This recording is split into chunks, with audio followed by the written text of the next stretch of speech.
Ang pangalan pa?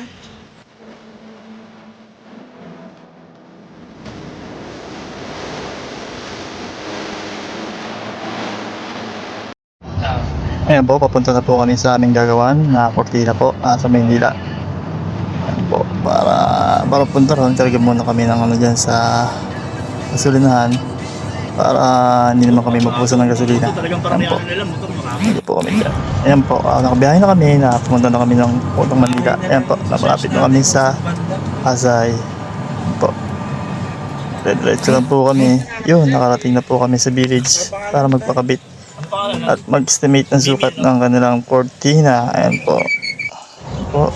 Mapunta po kami sa bahay nila ma'am, para po, sukat.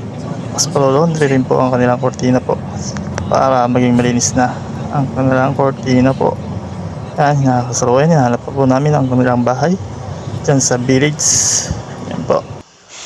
Ayun, dito na po kami sa kanilang bahay. Nasukat na rin po namin ang kanilang sukat na kortina. Ayan po yung papalitan nilang kortina po. Bali, kulay po ang papalitan, pati yung puti na po. Ayan po. Ayan, pauwi na po kami. Dahil umukay na po si ma'am, madali pong kausap. Kaya, ayan po. Pagawa na po kayo sa Triple J Coatings. Ayan po.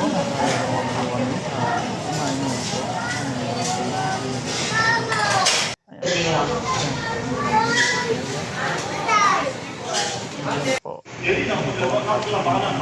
Basta na po kami. Ka-G.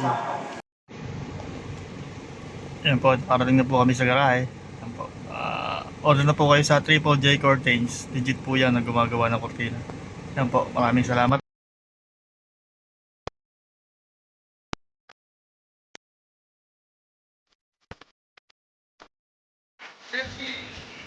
Ang pangalan pa?